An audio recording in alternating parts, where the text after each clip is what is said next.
Assalamualaikum warahmatullahi wabarakatuh. Alhamdulillah, salatu wassalamu ala rasulillah wa ala alihi wa sahbihi wa mawalah wa la hawla wa la quwata illa billah.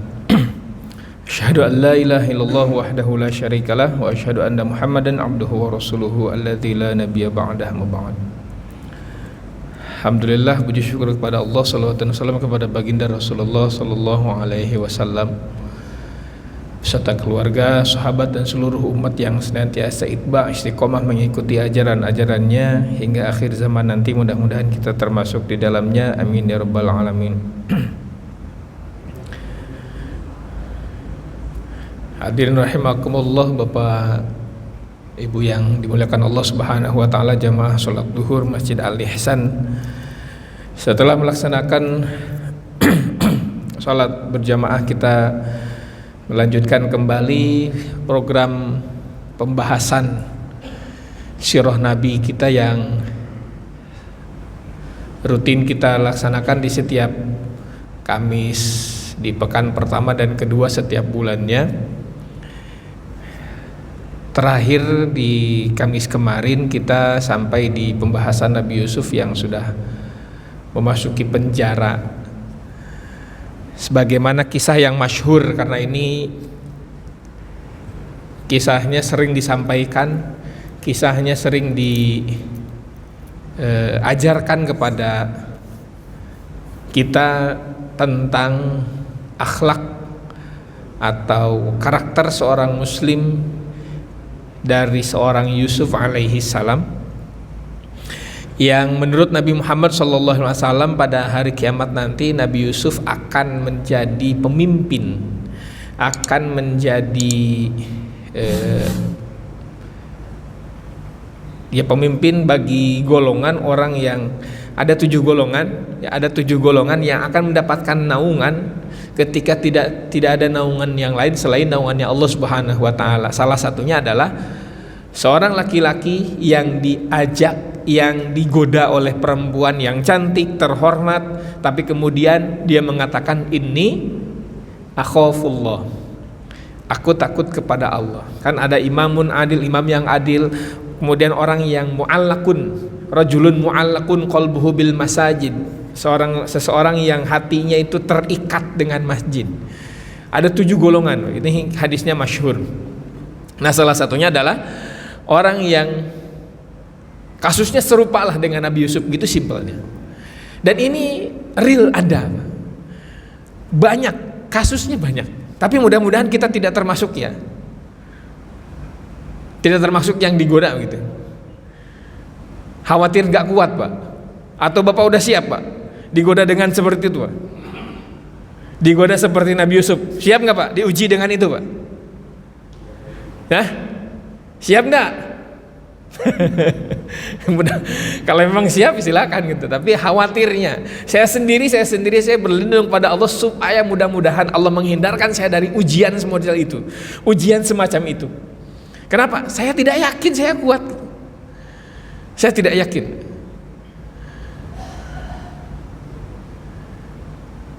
Dikisahkan ada ini, tapi ini kisahnya saya lupa, dapat kisah ini dari apakah sebelum Nabi Muhammad atau setelah Nabi Muhammad ya. Jadi saya membaca riwayat ini itu apakah berdasarkan hadis Nabi atau penuturan para ulama.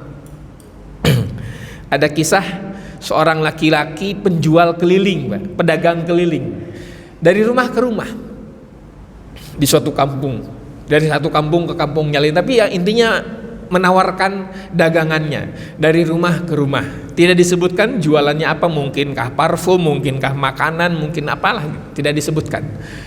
Sampai suatu ketika dia dijadikan sebagai bahan taruhan oleh para, mohon maaf, perempuan yang tidak bisa menjaga kehormatan harga dirinya. Dijadikan bahan taruhan. Siapa yang bisa menggoda laki-laki ini, ada imbalan gitulah, dan segala macam. Hingga dimulailah oleh seorang perempuan yang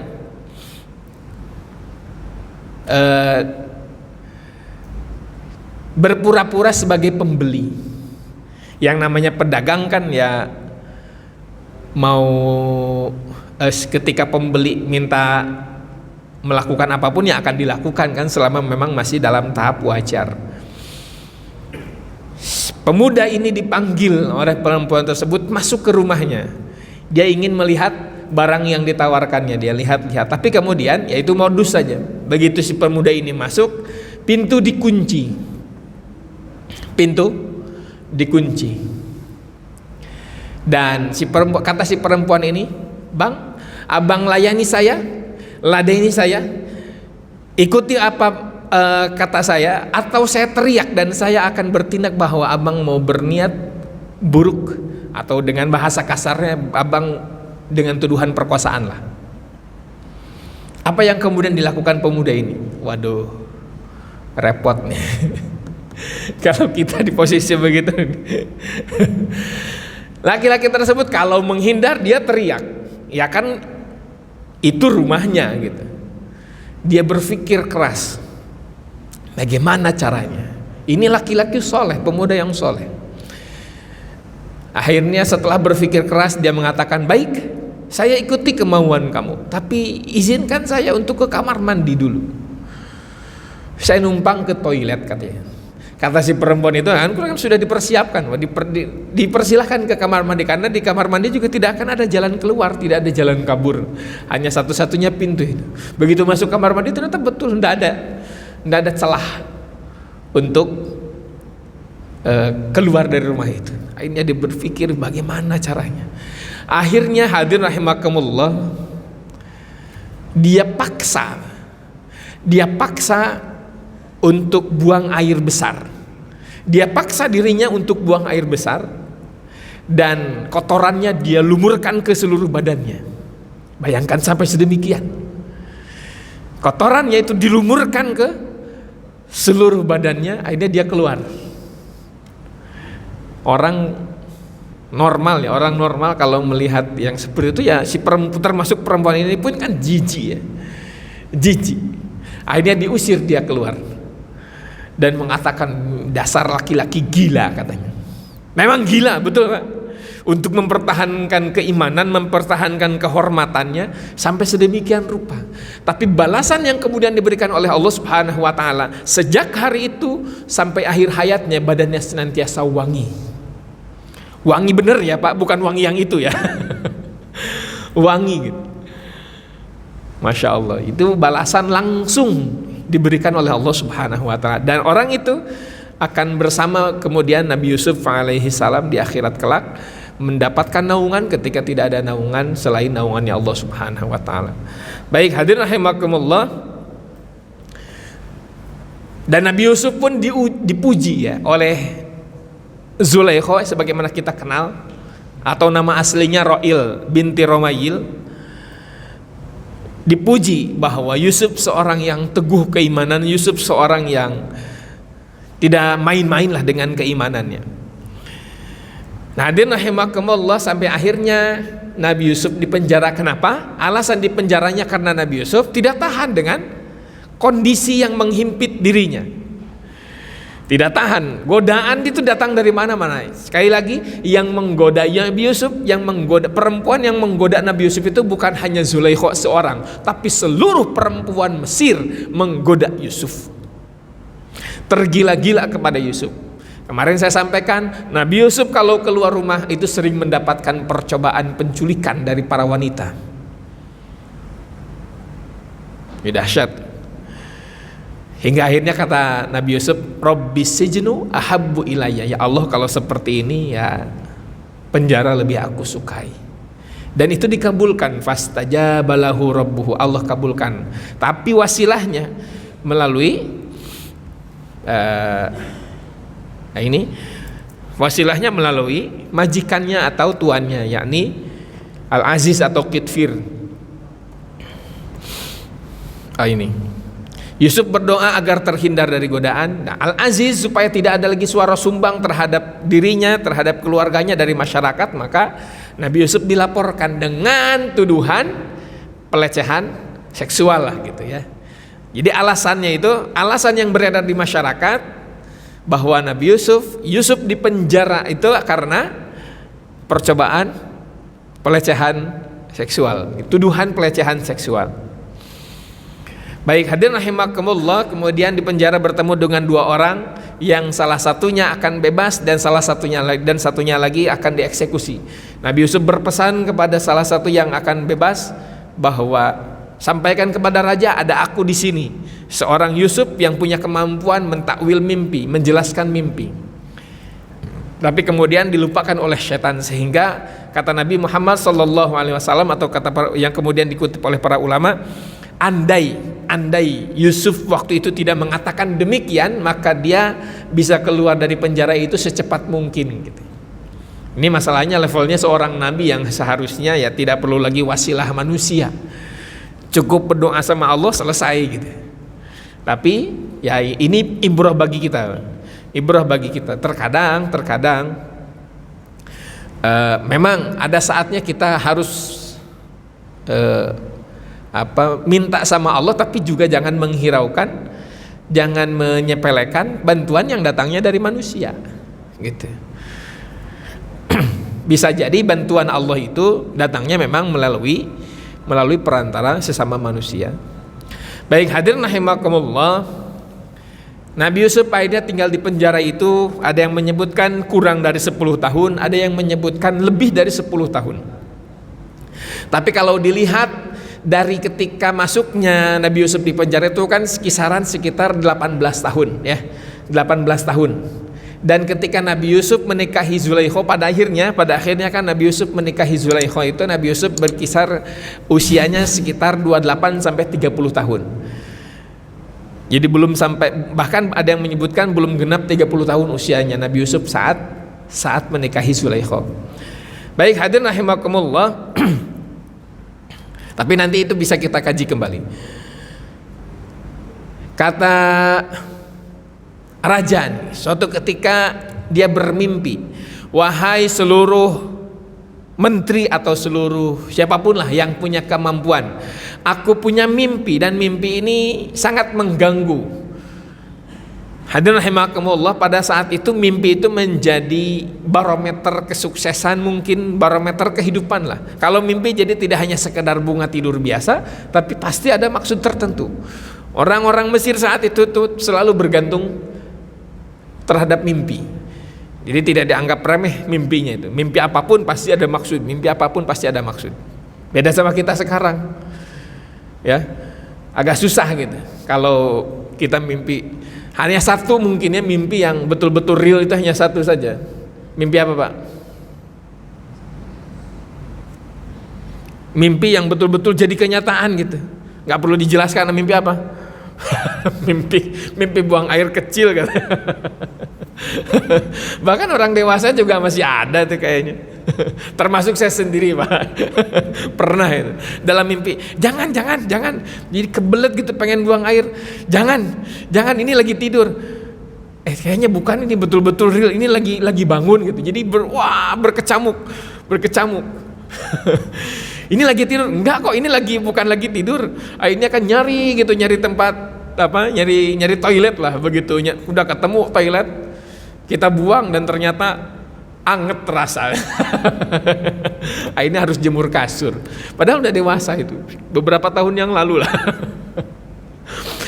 Baik, hadirin rahimakumullah, mimpi raja adalah dia bermimpi 7 ekor sapi yang kurus memakan 7 ekor sapi yang gemuk. Kemudian ada di mimpinya juga ada 7 tangkai gandum yang masih hijau dan 7 tangkai gandum yang sudah kering.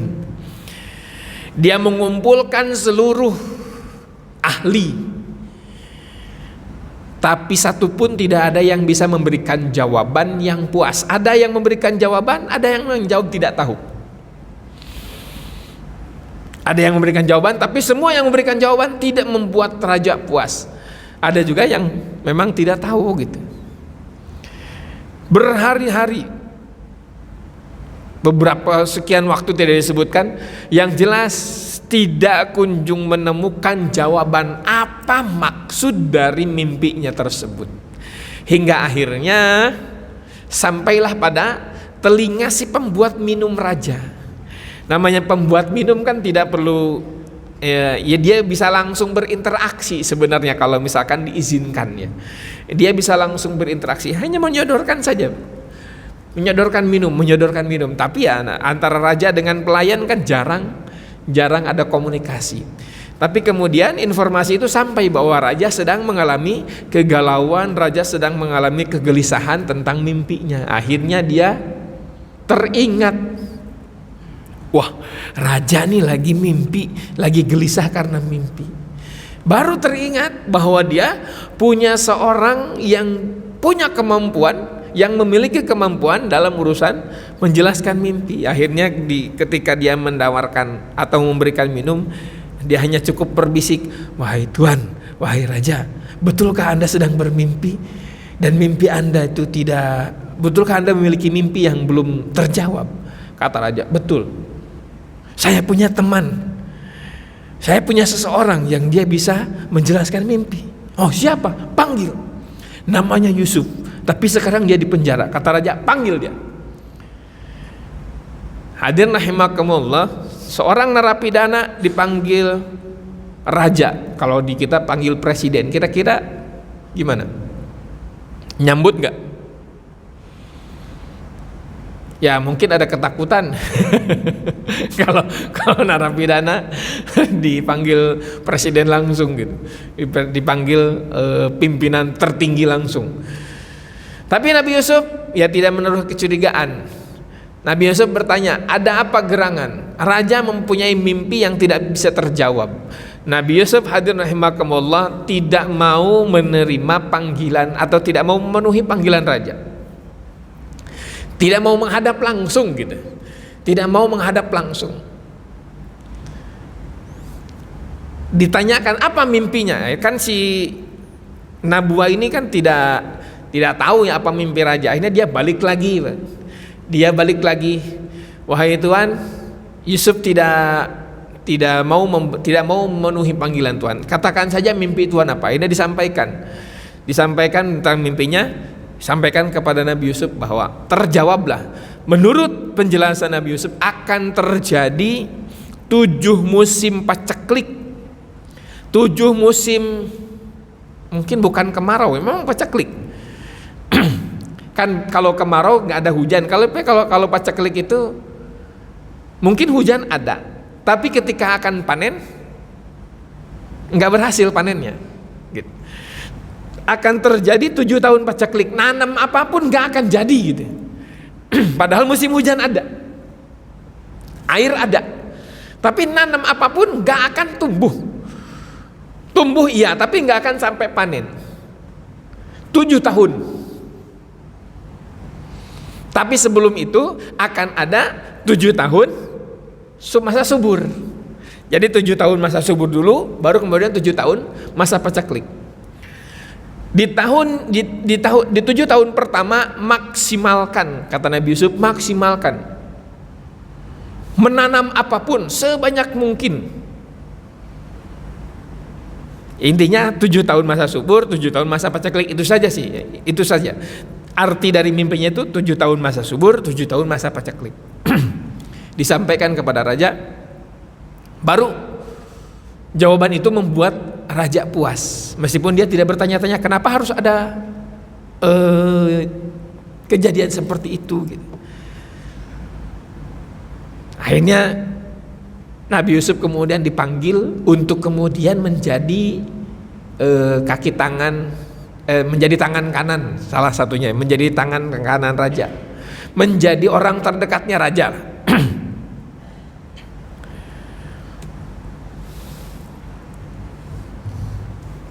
Tapi kemudian Nabi Yusuf menolak. Nabi Yusuf kan dibebaskan di penjara nih. Nabi Yusuf mau dibebaskan, tapi kemudian Nabi Yusuf menolak. Kenapa Pak?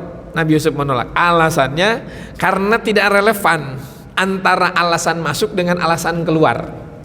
Alasan masuk penjaranya kan karena tuduhan pelecehan seksual, ya. Itu alasannya.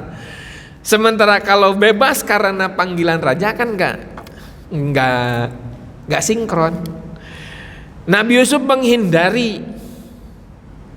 Tidak boleh alasan bebasnya karena karena kedekatannya dengan raja, karena memberikan jasa kepada raja, nggak sinkron, ya akan dicap sebagai orang yang bersalah saja. Jadi mentang-mentang dekat sama raja jadi bebas hukuman. Nah, Nabi Yusuf menghindari itu. Cerdas nggak? Cerdas nggak? Kan cerdas banget. Di kita malah suka aji mumpung ya. Mentang-mentang punya kedekatan dengan siapa gitu, malah sengaja bikin salah. Kenapa? Karena pasti akan terhindar dari hukuman kan ini. Ya tidak sesuai contoh lah. Tidak sesuai contoh. Karena Nabi Yusuf sudah mencontohkan kalau salah ya salah. Gitu. Alasan dihukum dengan alasan dibebaskan itu harus pas. Gitu. Maka kata Nabi Yusuf, panggil seluruh perempuan yang waktu itu mengiris tangannya, minta kesaksian dari mereka. Apa? Dihadirkanlah kesaksian dari mereka bahwa Yusuf tidak bersalah. Sekalipun Yusuf tidak memiliki kesalahan, Yusuf adalah seorang yang sempurna sebagai seorang laki-laki. Dia memiliki ketertarikan kepada perempuan, tapi begitu disodorkan dia tidak menerimanya. Kenapa? Bukan haknya, karena itu adalah sesuatu yang haram, yang tidak boleh dilakukan. Itu kecerdasan seorang Yusuf. Dia menolak dibebaskan karena tidak relevan antara sebab masuk dengan sebab keluarnya. Baru setelah itu kemudian disaksikan oleh semua orang bahwa Yusuf adalah seorang yang terhormat, bukan seorang yang asusila gitu, bukan pelaku tindakan asusila. Baru mau dibebaskan. Dan akhirnya Nabi Yusuf tidak pulang ke rumah Zulaikha, tidak pulang ke rumah Al-Aziz, tapi pulangnya ke istana. Kata Nabi Yusuf, ngapain ya? Tinggal di istana. Tapi akhirnya Nabi Yusuf menawarkan diri. Nah, ini pelajarannya ya, kebenaran itu ya pasti menang. Nabi Yusuf dibebaskan dari segala tuduhan. Ibrohnya berakhir duka Nabi Yusuf, berakhir duka sang Nabi. Nah, baik hadirin rahimakumullah, setelah kasus Nabi Yusuf selesai, raja minta Nabi Yusuf didaulat sebagai orang terdekat kerajaan. Tapi kemudian Nabi Yusuf itu menawarkan bahwa jangan hanya dekat saja tapi tidak punya peran gitu. Nabi Yusuf tuh minta jabatan. Boleh nggak Pak minta jabatan? Menawarkan diri untuk menduduki suatu jabatan tertentu, boleh nggak? Boleh nggak? Ya? Boleh nggak? Boleh nggak Pak?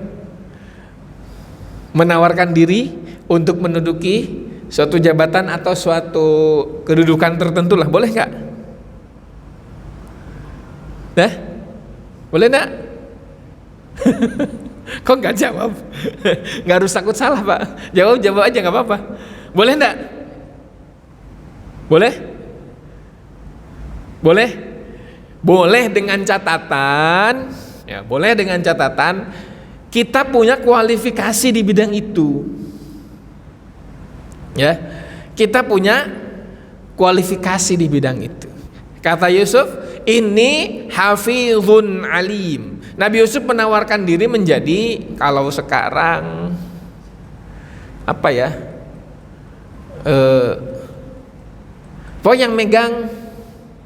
yang memegang kas negara, ya, bukan yang memegang kas negara, yang memegang kunci Baitul Mal kalau zaman Nabi, yang memegang kunci Baitul Mal, yang memegang apa kalau di kita ada bulog ya, bulog itu dipegang sama siapa Pak?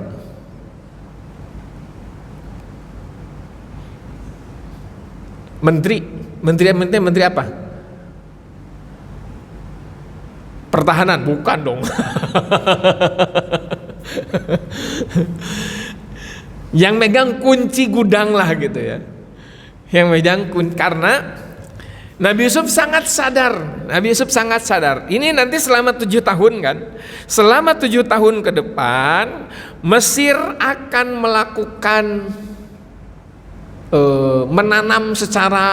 masif, ya, di tempat, soalnya di saat itu di masa yang tidak seharusnya, tidak biasanya subur pun jadi subur. Di tempat yang tidak biasanya subur pun bisa subur, bisa tumbuh gitu. Katakanlah kalau biasanya nanam gandum, nanam padi, nanam apapun itu misalkan di ladang, ini di halaman rumah juga numbuh gitu. Jadi sangat subur saat itu. Mau nanam kapanpun, dimanapun, itu sangat subur. Jadi begitu harus dimaksimalkan. Selama 7 tahun bangsa Mesir prepare, persiapan untuk 7 tahun nanti yang akan datang. Kalau biasanya panen habiskan, nanam panen habiskan, nanam panen habiskan, biasanya begitu, baik itu bagi warga Mesir ataupun warga masyarakat di luar Mesir, termasuk Palestina. Ya, Nabi Yakub kan di Palestina, Bani Israel yang lain kan di Palestina. Sudah ada tatanan kehidupan di masyarakat di luar Mesir, sudah ada. Tapi yang lain kan tidak tahu, hanya Mesir yang siap. Nah, Nabi Yusuf berpikir, nih kalau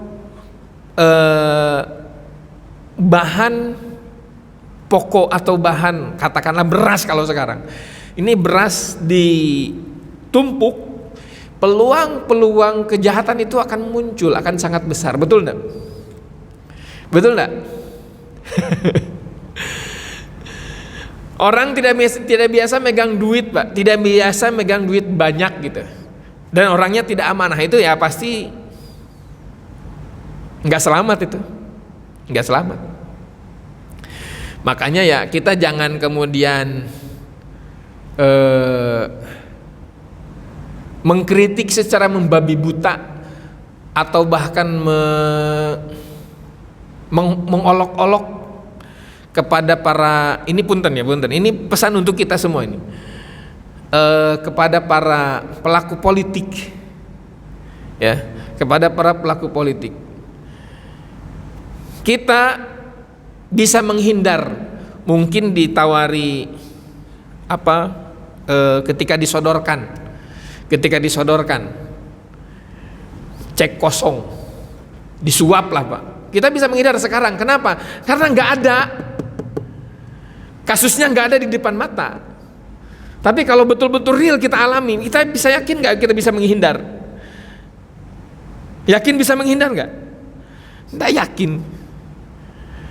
Kasusnya banyak kok. Jangankan para politik yang labelnya kiai, labelnya ulama, labelnya ustadz, kalau sudah disodorkan uang 1 koper, pakai dia bisa menghindar.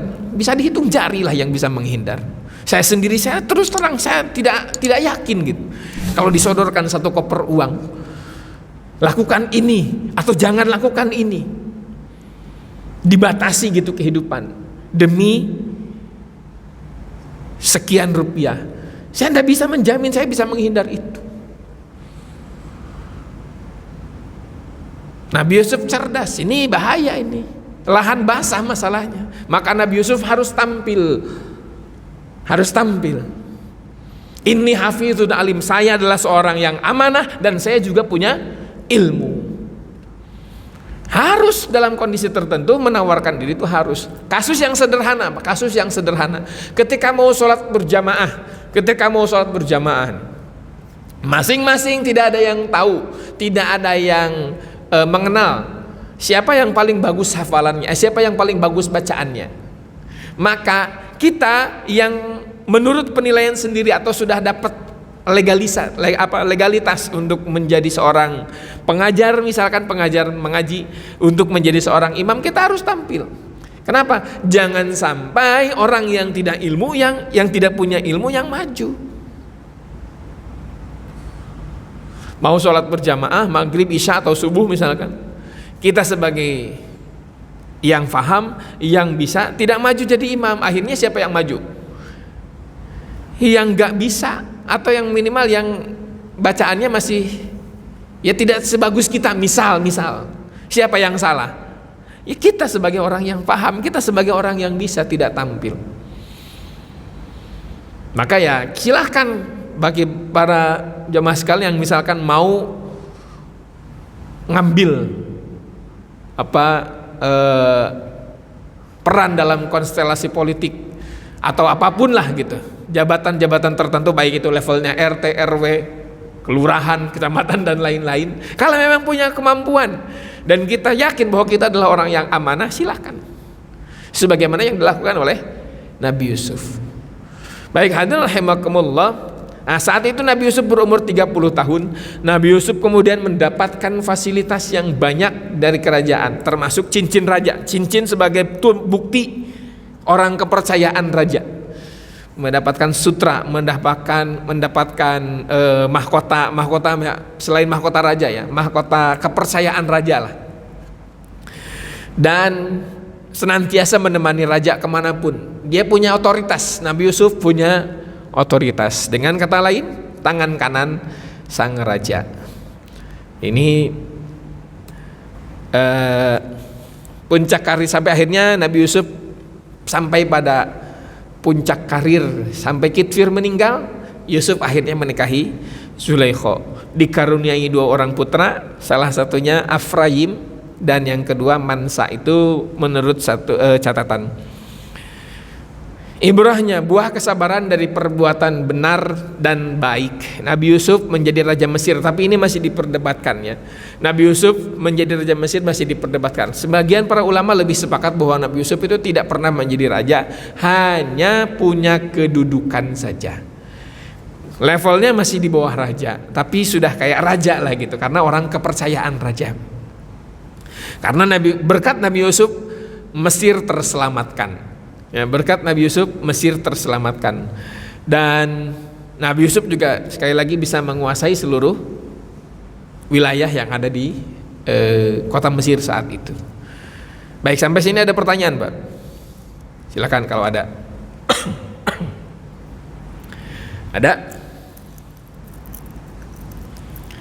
Nih kita sampai jam 1. Mau diteruskan sampai jam 1, mau digenapkan sampai jam 1, atau kita cukupkan, Pak? Saya tanya panitia nih. Masih ada 10 menit. Kita genapkan sampai jam 1? Genapkan? Kita genapkan, baik. Baik, hadirin rahimakumullah. Kalau ada pertanyaan dipotong nggak apa-apa. Kalau misalkan ada yang mengganjal, dipotong saja, nggak apa-apa. Ya, dipotong saja. Biar lebih komunikatif gitu, lebih asik interaksinya. Baik, hadirin rahimakumullah, biar saya nggak kecapean juga. Ada jeda istirahat kan dengerin pertanyaan. Baik, hadirin rahimakumullah, sampai akhirnya sudah masuk di fase paceklik ya. Sudah sampai di fase paceklik. 7 tahun masa subur sudah terlewatkan. Ya, 7 tahun masa subur sudah terlewatkan. Sekali lagi, hanya bangsa Mesir yang siap dengan kondisi, dengan keadaan paceklik. Ini terjadi di seluruh dunia, tidak hanya di Mesir saja, di seluruh daratan muka bumi semua mengalami. Mungkin kalau saat itu di Indonesia sudah ada kehidupan, itu terjadi juga. Kalau saat itu sudah ada ya. Seluruh wilayah di muka bumi ini mengalami kondisi seperti itu. 7 tahun masa subur, 7 tahun paceklik. Nah, tahun pertama paceklik, bangsa yang lain masih tidak terlalu kelabakan lah. Tahun pertama karena mungkin masih ada. Tapi sekali lagi, kebiasaan yang lain, termasuk kebiasaan bangsa Mesir, kalau tidak ada pemberitahuan, tidak ada warning dari Nabi Yusuf, ya sama kasusnya, mungkin akan mengalami kelaparan juga. Karena setiap panen habiskan, panen habiskan, panen habiskan. 7 tahun Nabi Yusuf menumpuk persediaan makanan, bahkan melimpah. Ya, tidak hanya mempersiapkan untuk 7 tahun, tapi betul-betul bisa lebih lah. Buktinya masyarakat Mesir bisa berbagi kepada bangsa-bangsa yang lain. Ketika bangsa yang lain mengalami paceklik, mengalami kelaparan, mengalami kondisi yang sangat tidak mengenakan ya, karena ini masalahnya pangan ya, bahan pokok, sumber utama kehidupan gitu. Nggak ada makanan, susah. Tersiarlah informasi dari sampai ke berbagai wilayah bahwa ada satu daerah, ada satu wilayah yang tidak terdampak paceklik. Tidak terdampak paceklik. Akhirnya semua berbondong-bondong datang ke Mesir untuk barter, menukarkan. Karena ya apapun lah, mau meskipun harus menjual mungkin emas yang paling berharga ya misalkan, karena emas kalau lagi lapar mah ya percuma. Emas di padang pasir dengan air segelas itu ya lebih berharga air segelas ya. Bagi kita sekarang jelas lebih berharga emas karena air melimpah. Tapi kalau air nggak ada, mau makan emas, mau minum emas kan enggak. Dari berbagai wilayah datang, termasuk dari Yerusalem. Datanglah saudara-saudara Nabi Yusuf atau yang kita kenal dengan Bani Israel. Berapa orang? Jumlahnya 10 orang minus Benyamin. Ruben, Simeon, Levi, Yehuda, Isakhor, Zebulon, Dan, Naftali, Gad, Asher, semuanya datang 10 orang. Sekali lagi minus Benyamin. Mereka kenal nggak sama Yusuf? Yang 10 orang ini kenal nggak sama Yusuf? Enggak dong ya. Enggak ada yang kenal. Kenapa? Nabi Yusuf tumbuh menjadi seorang yang gagah, yang tampan, paling tampan seluruh dunia, bahkan sepanjang masa. 1:50 bandingannya. Nabi Yusuf 50%, yang 50% dibagi-bagi, bukan 1:50 berarti ya. 1:50% lah. Ya 51 orang 50% di Nabi Yusuf, 50% dibagi-bagi. Itu kegantengan Nabi Yusuf berdasarkan Nabi Muhammad SAW. Kata Nabi loh. Tidak ada yang mengenali Yusuf. Tapi Yusuf kenal nggak? Kenal. Lah, abang gue nih datang ke sini. Disambut, diperlakukan secara khusus ya. Orang-orang itu tidak menaruh curiga karena memang yang datang itu kan banyak ya. Jadi mereka berpikir bahwa hampir semuanya diperlakukan seperti mereka. Yang namanya lobby-lobby politik itu biasa dilakukan ketika makan. Itu sependek pengetahuan saya ya. Itu lebih santai nuansanya. Dia dijamu, betul-betul dijamu oleh Nabi Yusuf. Nih Kisanak nih dari mana? Oh, kami dari Yerusalem sana. Oh, jauh ya. Berapa orang semuanya? Oh, selama perjalanan berapa lama? Wah, basa-basi biasalah. Intinya ditanya, ini semua orang ini berapa? 10 orang rombongan. Ini 10 orang. 10 orang ini hubungannya apa? Apakah teman, saudara atau apa gitu? Ini kami ini 10 bersaudara. Ini kami 10 orang ini semuanya bersaudara. Oh, semuanya bersepuluh. Sebetulnya sih 11 katanya gitu.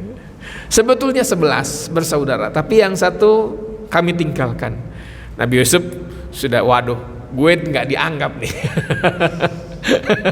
Sudah bilang, waduh, nggak dianggap nih. Dianggap udah mati, Pak, ya. Dianggap udah mati.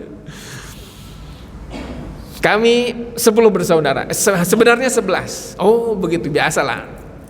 Nabi Yusuf membuat konspirasi. Baik, sudah selesai Pak. Tapi sebelum menutup obrolan, kata Nabi Yusuf, tahun depan itu kan, jadi mereka tuh 10 orang ya, masing-masing bawa 1 karung. Mungkin gambarannya 1 karung itu cukup untuk 1 tahun lah, untuk 1 bulan ya. Gambarannya 1 karung gandum itu cukup untuk 1 bulan. Atau mungkin kurang. Jadi intinya di pertukaran berikutnya, kata Nabi Yusuf, nanti kalau ke sini lagi bawa saudara kamu yang satu lagi itu. Saudara kalian yang satu lagi itu bawa. Jangan ditinggalin, biar diajak main lah ke sini katanya. Biar diajak main. Kata Bani Israel yang lain, oh kalau itu agak sulit. Kalau yang satu itu diajak agak sulit katanya. Birokrasinya agak sulit. Ya kalau yang satu tidak diajak, kami juga tidak akan memberikan jatah untuk kalian katanya. Kata Nabi Yusuf. Jadi diancam. Kalau saudara kalian yang satu lagi tidak diajak, tidak ada jatah untuk kalian. Waduh, repot juga nih. Nabi Yusuf, ya terserah dia dong, dia yang punya kuasa. Singkat cerita, tahun depan datang lagi Pak. Diajak Benyamin? Diajak. Dan Nabi Yusuf tahu bahwa itu adalah saudaranya. Disambut lagi. Tapi kemudian yang 10 biasa kemudian diperlakukan biasa. Orang lain yang menyambut. Benyamin diperlakukan secara khusus, dalam tanda kutip diculik oleh Benyamin, oleh Yusuf, diculik ya. Sebelum mereka pergi diculik dulu, diajak ngobrol. Dan disitulah kemudian kelupaan tuh. Ketika mereka pulang, Nabi Yusuf itu menyerahkan kembali barang barterannya. Jadi kan mereka masing-masing bawa, ya, mereka itu kan membawa barang tukaran. Oleh Nabi Yusuf dikembalikan tanpa sepengetahuan mereka. Tanpa sepengetahuan. Kalau misalkan ya ditukarkan dengan mangkok atau gelas yang terbuat dari perak atau emas, dikembalikan kepada dalam karung-karung mereka tanpa sepengetahuan. Jadi mereka ketika sampai di Yerusalem, ketika membongkar muatannya, baru ketahuan bahwa barangnya dikembalikan. Dan bagi seorang Nabi Yakub itu kan sesuatu yang tidak fair gitu, sama dengan mencuri. Oleh Yakub disuruh dikembalikan, nanti bawa double gitu, nanti bawanya double. Akhirnya mereka datang kembali, disampaikanlah kepada ayahnya bahwa tahun depan atau di kesempatan berikutnya kalau Benyamin tidak diajak, tidak ada lagi jatah untuk mereka. Ini kata Nabi Yakub. Begitu sampai pada masa harus berangkat lagi, Nabi Yusuf mengambil sumpah untuk keselamatan Benyamin. Kenapa harus diambil sumpah? Karena takut kehilangan. Masalahnya kan Benyamin itu salah satu anak yang dicintai setelah Yusuf. Masih ingat sebabnya? Kenapa Yusuf dan Benyamin paling dicintai oleh Nabi Yakub? Lebih dicintai oleh Nabi Yakub ketimbang 10 anaknya yang lain. Kenapa? Masih ingat, Pak? Kenapa? Karena cinta mati sama ibunya. Karena kecintaan Nabi Yakub kepada ibunya melahirkan kecintaan kepada kedua anaknya. Wajar-wajar saja, sah-sah saja. Apalagi ya yang dua ini dikenal paling soleh di antara yang lain. Nabi Yakub kemudian ketika berangkat setelah mereka bersumpah untuk keselamatan Benyamin, menjamin keselamatan Benyamin, Nabi Yakub juga menyuruh agar mereka ketika masuk ke Mesir itu berpencar. Jadi tidak datang di satu pintu tapi berpencar. Entah apa maksudnya tidak disebutkan. Sampai di Mesir, Nabi Yusuf membuat konspirasi jilid 2 ya. Dalam rangka mengungkap kebenaran. Diculik Benyamin dan diberitahukan bahwa tentang identitas dirinya, siapa dirinya, apa yang dialami ketika dibuang oleh saudara-saudaranya. Wah, mengharu biru lah ya, mengharu biru antara obrolan antara Yusuf dengan Benyamin. Ibarat ya seorang kakak ketemu dengan adiknya yang sekian lama terpisahan. Sampai akhirnya kemudian ketika sampai pada masa mereka harus kembali ke Mesir, kembali ke Yerusalem, kan Nabi Yusuf berpikir gimana caranya supaya Benyamin tetap tinggal di Mesir. Nabi Yusuf berpikir gimana caranya supaya Benyamin tetap tinggal di Mesir. Kenapa? Ya biar enak lah gitu. Jadi tamu kerajaan, bukan tamu kerajaan karena memang saudaranya kan, Apa yang dilakukan oleh Nabi Yusuf? Kita lanjut pertemuan berikutnya. Karena sudah jam 1 masalahnya, Bang. Gak enak saya. Atau mau lanjut sampai sore nih, sampai maghrib? Ayo kalau saya. Kita lanjut pertemuan berikutnya insya Allah ya. Kita lanjut pertemuan berikutnya hari Kamis seperti biasa di pekan pertama dan kedua insya Allah. Apa yang dilakukan oleh Nabi Yusuf dalam rangka upaya supaya Benyamin akhirnya bisa tinggal di Mesir gitu. Sementara yang lainnya pulang, Benyamin tinggal di Mesir. Kita bahas sekali lagi, pertemuan berikutnya insyaallah. Kita akhiri dengan hamdalah, alhamdulillahirabbil alamin, subhanakallahumma wa bihamdika asyhadu an la ilaha illa anta astaghfiruka wa atubu ilaik. Assalamualaikum warahmatullahi wabarakatuh.